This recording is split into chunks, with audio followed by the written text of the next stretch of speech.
Leave nothing for tomorrow, which can be done today. If we desire to avoid insult, we must be able to repel it. If we desire to secure peace, one of the most powerful instruments of our rising prosperity, it must be known that we are at all times ready for war.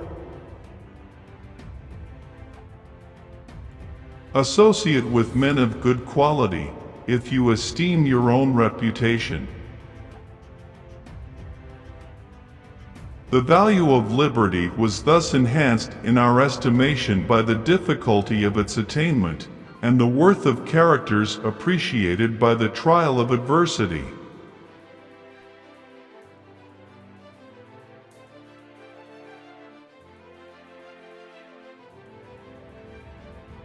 Be courteous to all, but intimate with few, and let those few be well tried before you give them your confidence. Someday, following the example of the United States of America, there will be a United States of Europe. Overgrown military establishments are under any form of government inauspicious to liberty, and are to be regarded as particularly hostile to Republican liberty.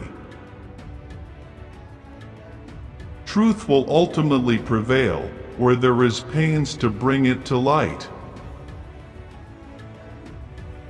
Let your heart feel for the afflictions and distress of everyone, and let your hand give in proportion to your purse.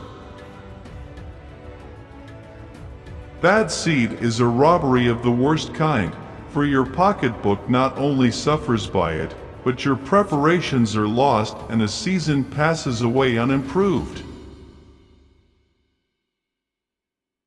My observation is that, whenever one person is found adequate to the discharge of a duty, it is worse executed by two persons, and scarcely done at all if three or more are employed therein. Liberty, when it begins to take root, is a plant of rapid growth.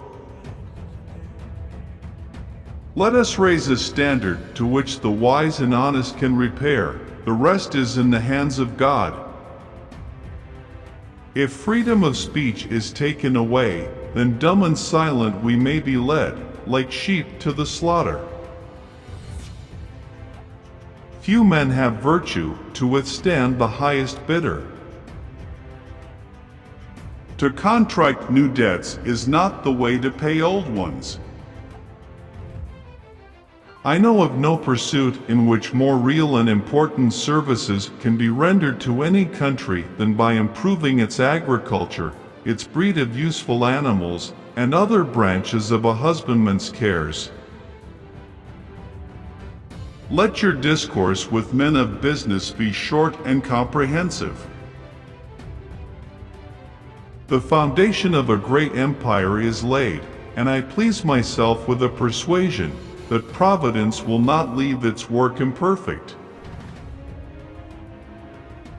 Gentlemen, you will permit me to put on my spectacles, for I have grown not only gray but almost blind in the service of my country. We should not look back, unless it is to derive useful lessons from past errors, and for the purpose of profiting by dearly bought experience. The time is near at hand which must determine whether Americans are to be free men or slaves. Adhere to your purpose, and you will soon feel as well as you ever did. On the contrary, if you falter and give up, you will lose the power of keeping any resolution, and will regret it all your life.